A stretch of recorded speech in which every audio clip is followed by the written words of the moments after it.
जब प्रधानमंत्री मोदी जी सदी की सबसे बड़ी महामारी के दौरान, जिस महामारी ने पूरी दुनिया को पस्त कर दिया था,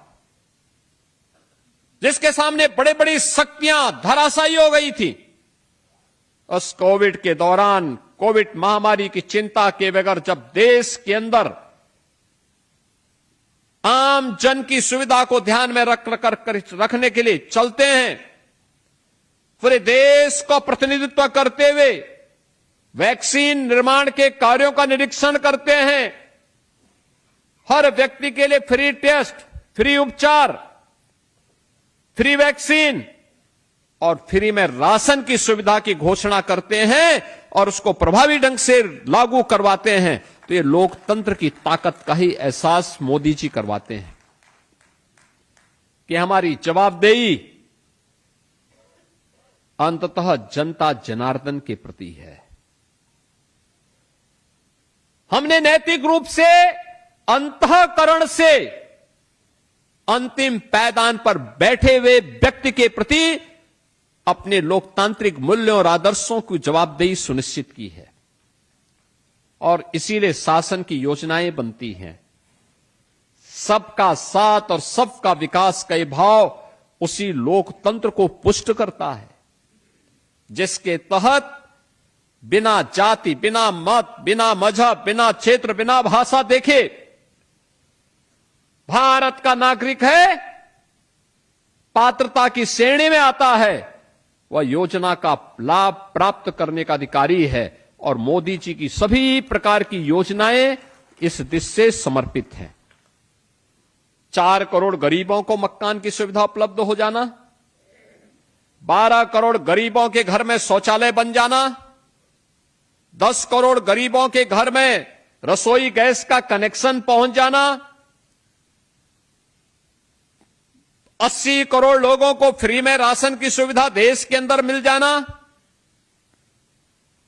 50 करोड़ लोगों को देश के अंदर 5 लाख रुपए की आयुष्मान भारत की सुविधा का लाभ प्राप्त हो जाना, ये सभी भारत के पुष्ट लोकतंत्र को ही प्रदर्शित करता है, जिसमें सत्ता अंततः लोकतंत्र के प्रति जवाबदेह होती है जब वह जनता जनार्दन के अंतिम पायदान पर बैठे हुए व्यक्ति की चिंता करती है। एक तरफ मोदी जी के नेतृत्व में लोकतंत्र को मजबूती प्रदान करने का वह अभियान, जिसमें जनता ही सब कुछ है।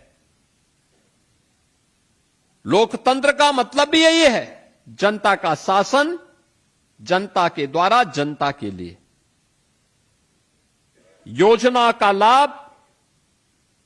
उसका अंतिम, उनका निष्कर्ष क्या है, वो अंतिम पायदान पर बैठे हुए जनता जनार्दन के व्यक्ति को इस योजना के साथ जोड़ना। परिणाम 25 करोड़ लोग गरीबी रेखा से मुक्त होकर के एक नए मध्यम वर्ग के रूप में उभर करके अपनी आकांक्षाओं की पूर्ति करते हुए दिखाई देते हैं और देश के विकास में अपना योगदान देते हुए दिखाई देते हैं। यह जो अभियान है, ये उसी अभियान का हिस्सा है। एक तरफ मोदी जी के नेतृत्व में पुष्ट हो रहा लोकतंत्र और दूसरी तरफ जब सत्ता मिली थी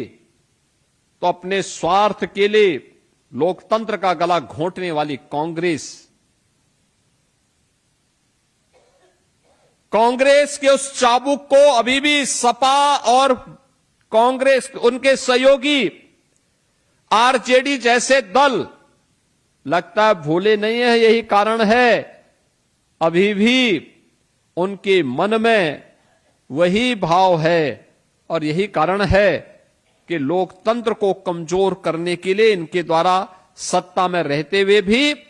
और आज भी लगातार उस प्रकार की शरारतें की जाती हैं जो जब इन्होंने सत्ता में रहते हुए की थी। बहनों और भाइयों, हम सबको इसके प्रति सजग रहना चाहिए।